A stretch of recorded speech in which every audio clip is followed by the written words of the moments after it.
Hola, bienvenidos. Les saluda Claudia Palacios. Hoy vamos a hablar de qué le pueden aportar los jóvenes a un país que entra en un proceso de transición del conflicto a la paz, o al menos eso es lo que se quiere, independientemente de su postura política sobre el actual proceso de paz, qué le pueden aportar. Es un gran desafío y para eso tenemos a dos jóvenes que acaban de regresar de hacer un programa para el Ministerio del Postconflicto y el Programa de Naciones Unidas para el Desarrollo en los territorios colombianos. Estuvieron 4 meses allá, Carla Fernández en el Castillo Meta y Camilo Prieto en 7 municipios del norte del Caquetá. Carla, Camilo, bienvenidos. Gracias.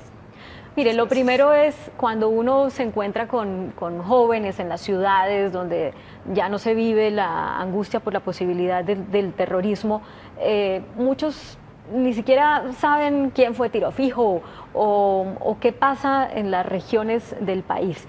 ¿Por qué ustedes decidieron hacer parte de ese programa? ¿Qué los movió si viven en una ciudad como Bogotá donde la guerra hace mucho rato no toca? Carla.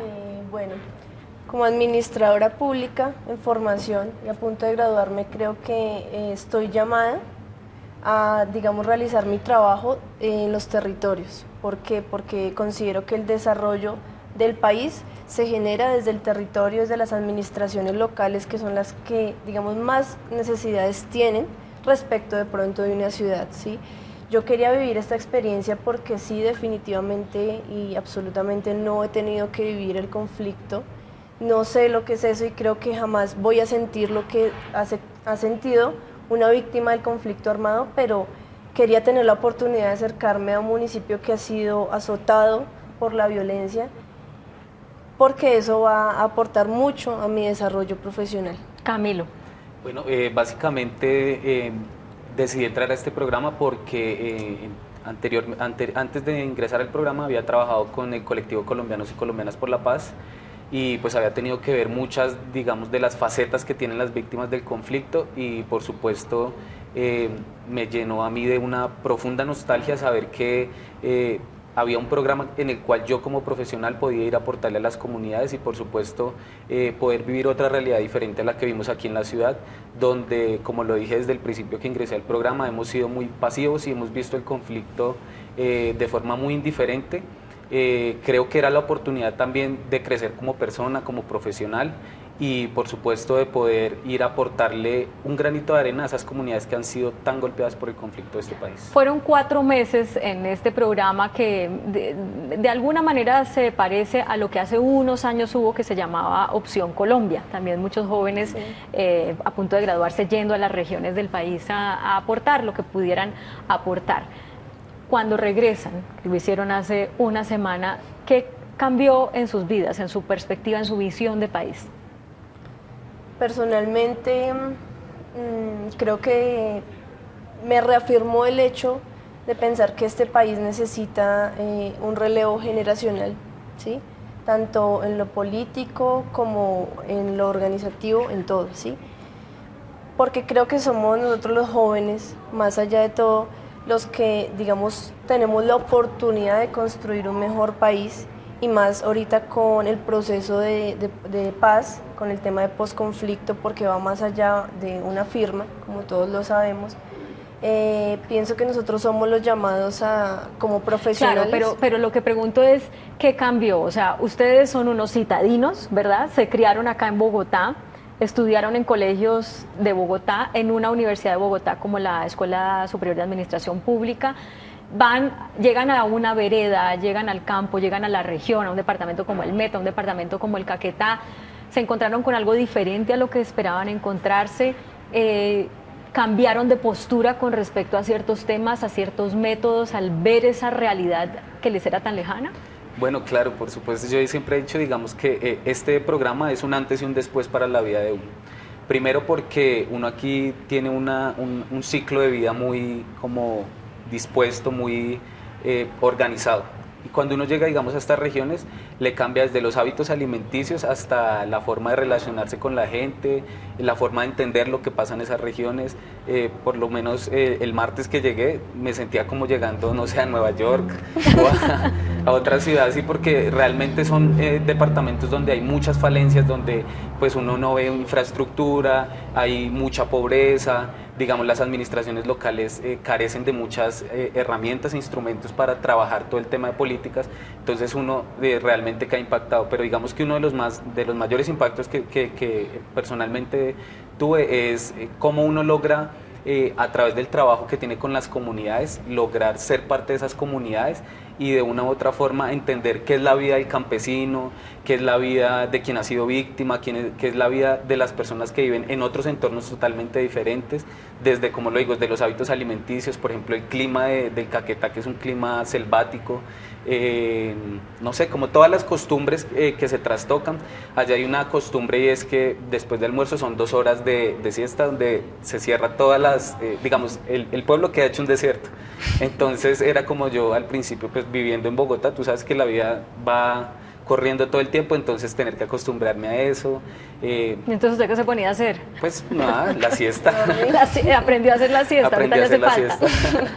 Sí, hace falta, por supuesto. Y pues digámoslo ya en términos profesionales, es todo el tema de que uno todo el tiempo está ocupado, todo el tiempo en los municipios están todas las necesidades, entonces uno tiene que reinventarse como persona, pero también como profesional para que todas las cosas que tienen, todas las competencias que tienen las alcaldías, pues por supuesto funcionen. Vamos a lo anecdótico. Lo de ustedes, por ser estudiantes de administración, ambos en 10º semestre, pues tenía mucho que ver, o tuvo mucho que ver el trabajo que hicieron con esas administraciones locales, cómo solventar esa gran cantidad de necesidades que tienen esas administraciones.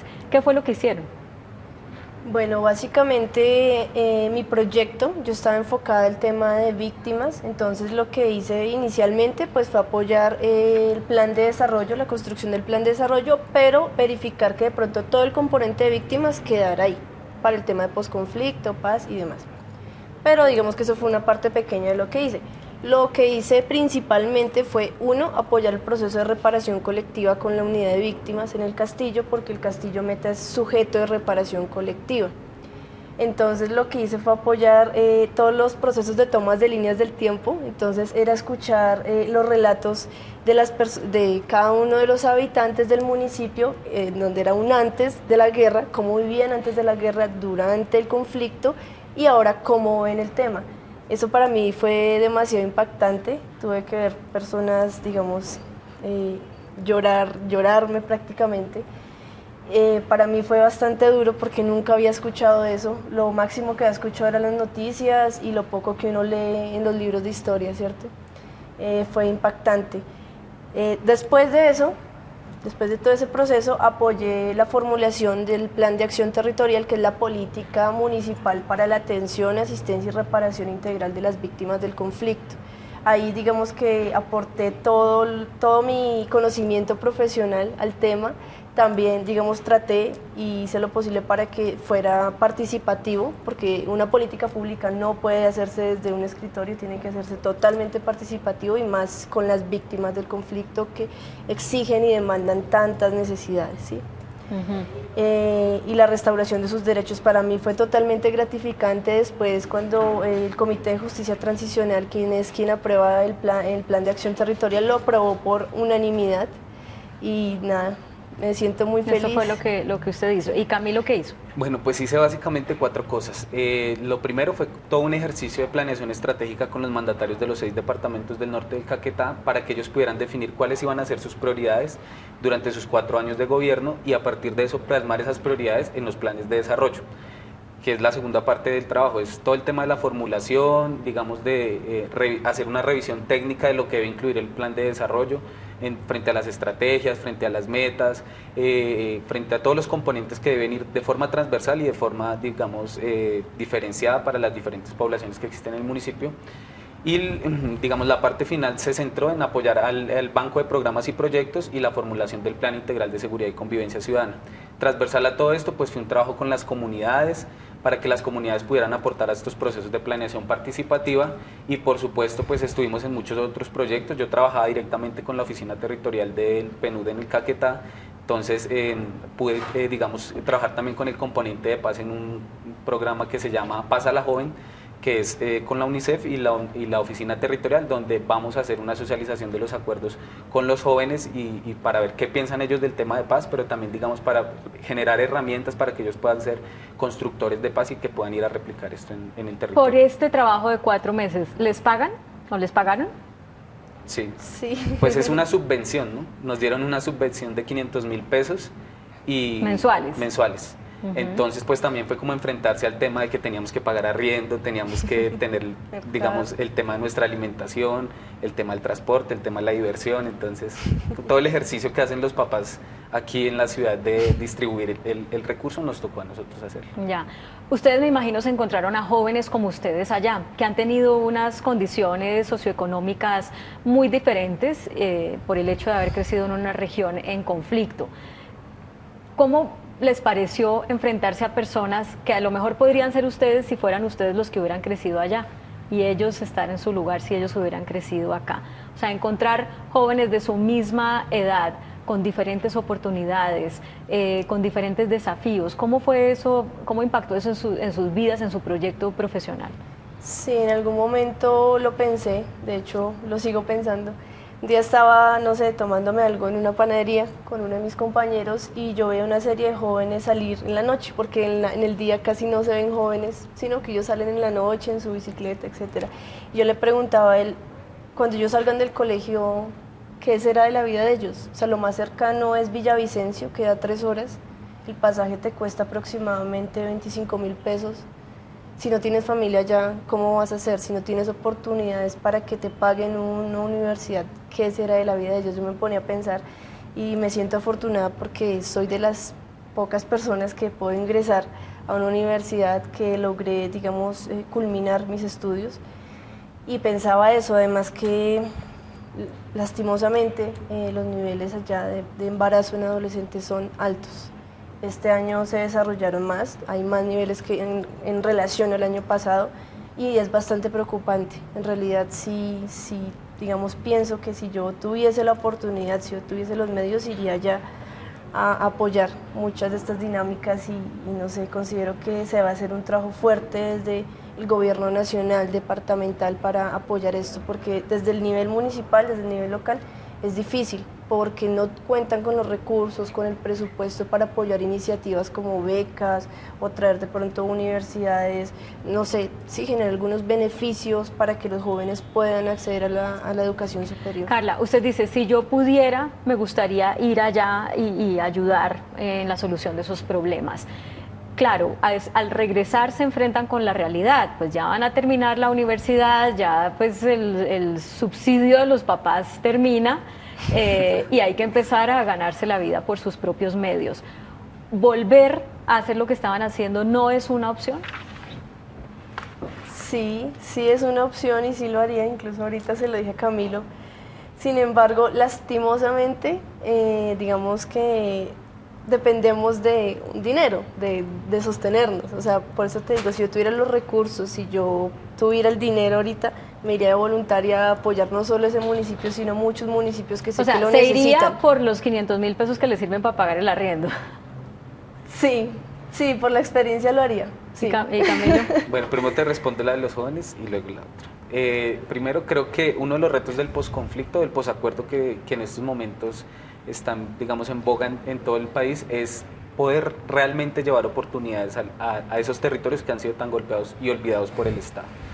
Y pues eso es un impacto impresionante porque uno llega a un territorio donde uno como joven tiene unas dinámicas culturales, políticas, económicas, sociales totalmente diferentes, y es llegar a relacionarse directamente con el joven que no tuvo la oportunidad de ingresar a la universidad y que es un campesino, que no es que sea menos que uno, pero que si tuviera la oportunidad de estudiar, pues él lo haría y tendría, digamos, otra visión de país y otra visión para el desarrollo. Entonces sí creo que fue un golpe impactante. Una anécdota, así como para traer la colación, visité un municipio del sur del departamento que se llama Solano, solo se puede llegar por lancha, no hay carros, es un municipio, digamos, muy apartado y queda literalmente en medio de la selva. y hicimos un trabajo de todo el tema de capacitar al Consejo en temas de plan de desarrollo. Después de salir fuimos a visitar el parque, bueno, como todo esto, y pues digamos que el plan de los jóvenes es como todo el tema deportivo. Luego se fueron a lanzar al río, pues al río que queda ahí, que es el río Caquetá, que es un río que parece un mar, literalmente. Entonces las dinámicas de ellos son pues impactantes para uno que tiene otro modo de vida. Y por supuesto lo que uno esperaría es que el desarrollo de los acuerdos de La Habana puedan generarle condiciones y oportunidades, que como decía Pardo el día del cierre del programa, que las oportunidades sean mejor distribuidas en esos territorios y que por supuesto la paz sea concreta en educación. ¿Se iría a trabajar en salud, por los mismos 500.000 pesos ya como proyecto, su primer proyecto profesional? Sí, sí lo haría. Sí lo haría porque realmente hay dificultades, hay muchas dificultades y por supuesto uno no puede decir que con 500.000 pesos puede vivir un mes, pero la satisfacción personal que uno obtiene al saber que uno puede aportar un granito de arena a la construcción de paz de este país es impresionante. Hay sus compañeros, entre sus compañeros de universidad, de carrera, hay muchos como ustedes son la excepción a la regla. O sea, muchos como ustedes que quieran ir a conocer ese otro país, ir a aportar su conocimiento profesional. Sí, yo creo que hay muchos. Hay muchos, son demasiados. Creo que, no sé, hablo por nuestra carrera, no sé los demás, aunque me atrevo a decir que también de otras carreras lo quieren hacer, pero de nuestra carrera definitivamente sí. Todos estamos dispuestos a irnos y arriesgar lo que sea por aprender, por crecer personalmente y nada, por aportar mucho. Yo diría en ese tema que por supuesto es un reto que le presentan a uno y que por supuesto uno de entrada con todas las, digamos, las incógnitas, con todas las imprecisiones que puedan haber del caso, generan muchas incertidumbres y miedos, pero que una vez estando en el territorio, una vez generada, digamos, el espacio, uno verdaderamente como profesional, como persona y como todo crece supremamente y de verdad le dan muchas ganas a uno como joven y como estudiante universitario de estar en esos espacios donde sabe que puede aportar mucho. O sea, perfectamente yo hubiera podido quedarme haciendo una práctica en alguna institución de aquí de la ciudad, pero la satisfacción que se siente ir a aportar a un lugar como esos no tiene precio. Digamos, el martes que nos regresábamos era mucha nostalgia de saber que teníamos una nueva familia allá en el Caquetá y que de hecho nuestro compromiso era como con ellos decirles vamos a ir a Bogotá y vamos a ir a los demás lugares a decir que primero el Caquetá es un departamento hermoso de gente luchadora que se ha levantado y que ha resistido a la guerra de este país y que tiene todas las condiciones y capacidades para salir adelante, pero sobre todo para enfrentar y para construir esa paz que necesitan los colombianos. ¿Se encontraron con miembros de grupos al margen de la ley? No, pues que yo sepa no, que sabía que estaban ahí, podía ser cualquier persona vestida de civil, sin embargo no puedo decir que sí. Sí, lo mismo, digamos que en los municipios la gente los identifica y sabe quiénes son ellos, pero pues digamos armados o no. Estas personas de alguna manera, o cuál es el rol de estas personas en esa comunidad, ¿apoyan este tipo de procesos como el proceso del cual ustedes hicieron parte o están ahí como vigilantes, como a la expectativa de ver qué le dicen a las comunidades que apoyen y que no? ¿Cuál es el rol de ellos? Bueno, digamos que en el caso del Caquetá, que es un municipio, digamos, particular y muy específico en el tema del conflicto, pues lo voy a decir así de esa forma porque así es como se vive en el territorio y es muchos de los lugares o los vacíos que ha dejado el Estado han sido llenados por los grupos al margen de la ley y son ellos quienes ejercen autoridad y quienes hacen presencia para dirimir conflictos o para generar alternativas frente a problemáticas que se presentan. O sea, usted se refiere a los territorios que ya las FARC han dejado, que las mismas FARC ya están ocupados por otros actores armados. No, digamos por las mismas FARC en este caso. Entonces, ellos han generado de una u otra forma una dinámica de ser la autoridad en el territorio. Digamos que ahora es mucho menos porque pues el conocimiento que nosotros teníamos es que ellos estaban replegados en otros lugares, pues por todo el tema de la concentración que hay en estos momentos. Pero pues digamos que de una u otra forma la comunidad lo que decía era que no tenían ningún problema, ellos han de una u otra forma apoyado esos procesos de jóvenes que han ido a aportar, porque obviamente antes de nosotros no existía este programa, pero hay jóvenes pasantes de la Universidad de la Amazonía o de otras universidades que han ido a los territorios y han ido a aportar a los procesos. ¿Cómo vieron ustedes que las comunidades manejan la presencia de esos actores no armados, vestidos de civil, frente a la expectativa de un posconflicto? O sea, una persona que sea del Caquetá, que sea del Meta, que no pertenece a uno de estos grupos armados, pero que está en una zona de influencia de estos grupos, ¿qué expectativas tiene con respecto al rol de esos grupos en poco tiempo, cuando empiece el posconflicto? La verdad, ¿qué te puedo decir? A mí alguna vez uno de los abuelos del municipio me decía, nosotros no sabemos si sea bueno el proceso de paz. Yo le decía, ¿por qué? Me decía, porque definitivamente, por ejemplo, la guerrilla ha defendido y ha protegido nuestros recursos naturales, ¿sí? Cuando ellos se vayan de acá, ¿qué va a hacer de nosotros? Van a llegar posibles multinacionales, cualquier nombre, no digo nombres, a invadirnos, a contaminar nuestros ríos. ¿Qué vamos a hacer? Además, porque ellos son personas supremamente organizadas, ellos no han dejado entrar multinacionales a explotar petróleo, por ejemplo, no lo han permitido, se arman de cualquier forma y no dejan entrar. Entonces para ellos, digamos, el grupo armado, por ejemplo, como la guerrilla, un grupo armado como la guerrilla tiene cierta importancia en su desarrollo social, económico y en general organizativo. Entonces para ellos es preocupante porque no saben qué va a pasar después de. Es lo único que puedo decir. ¿Usted quería agregar algo sobre eso, Camilo? Sí, sobre eso quería decir precisamente que en el Caquetá está pasando ahora una cosa muy específica, y es que han entrado las petroleras al departamento, ya están haciendo los estudios sismológicos, entonces ha pasado algo, y es que digamos, las comunidades tienen ese mismo miedo como de se va el grupo armado y cuál va a ser el medio de defensa. Pero hay, por otro lado, una cosa muy importante, y es que son municipios que han sido muy golpeados por todo el tema de las confrontaciones armadas. Entonces, desde la declaración del cese unilateral hasta ahora, hasta el acuerdo de la semana antepasada del cese bilateral, digamos que las comunidades han sentido que la dinámica del territorio ha cogido otra perspectiva diferente, y pues ya no es el tema de resguardarse por las balas, por las bombas, por las fumigaciones con glifosato. Entonces realmente la gente está muy esperanzada, pero también tiene muchas incógnitas con el proceso de paz, y las incógnitas van dirigidas específicamente al tema de cómo va a ser la implementación de los acuerdos, que como nosotros lo hemos dicho, son acuerdos que realmente pueden generar una transformación, pero que requieren un andamiaje institucional, económico y social muy grande. Para finalizar, yo quiero que ustedes le cuenten a la audiencia lo que ustedes han conversado en esta semana con sus papás, con otros miembros de su familia, con sus amigos, con gente que conocen, que de pronto es escéptica o es apática a ese otro país que la mayoría de los colombianos no conoce. ¿Qué les han dicho? ¿Cuál ha sido la reflexión de ustedes para ellos? Básicamente uno es basarse en el respeto por lo que piense el otro. Yo definitivamente creo que después de este proceso no podría llegar a imponer, digamos, alguna idea respecto de lo que yo pienso del proceso de paz y posconflicto, ni a mi familia ni a mis amigos.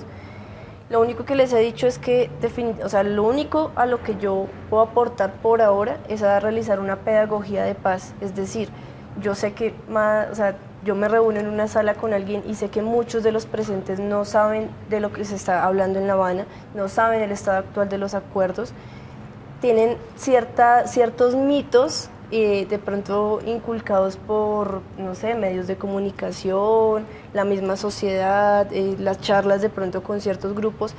Lo único que yo puedo aportar es al tema de pedagogía de paz, y es un proyecto que tengo definitivamente, y quiero que muchos de mis compañeros se unan a eso para enseñarle a la gente y generar debate sobre el proceso de paz y sobre el posconflicto. ¿Qué podemos aportar?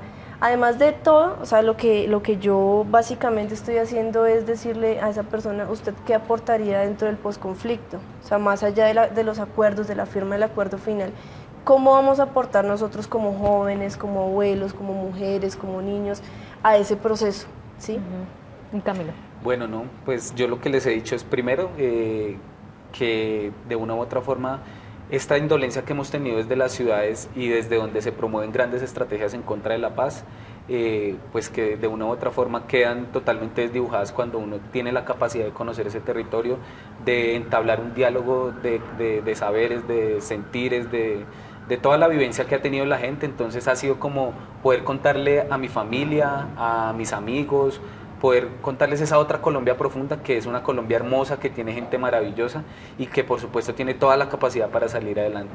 Y digámoslo en términos ya de los retos, decirle no solo a la institucionalidad, sino pues digamos a esta sociedad, que hay que girar las miradas a sus territorios y hay que generarles todas las oportunidades, que hay que quitarles el rótulo que tienen de que son territorios de la guerrilla o que son territorios de los paramilitares, sino que son territorios de los colombianos al igual que nosotros, que tienen, digamos, los mismos sentires, las mismas vivencias y los mismos deseos de salir adelante. Pues es el mensaje de dos jóvenes que tienen muy claro que tienen un rol muy importante que jugar en la transición de Colombia, que queremos que sea una transición hacia la paz. Camilo Prieto, Carla Fernández, ambos administradores que acaban de llegar del programa que se llama Manos a la Paz. Manos a la Paz, de Manos a la Paz. Muchas gracias por habernos acompañado. A ustedes también, sigan con nosotros.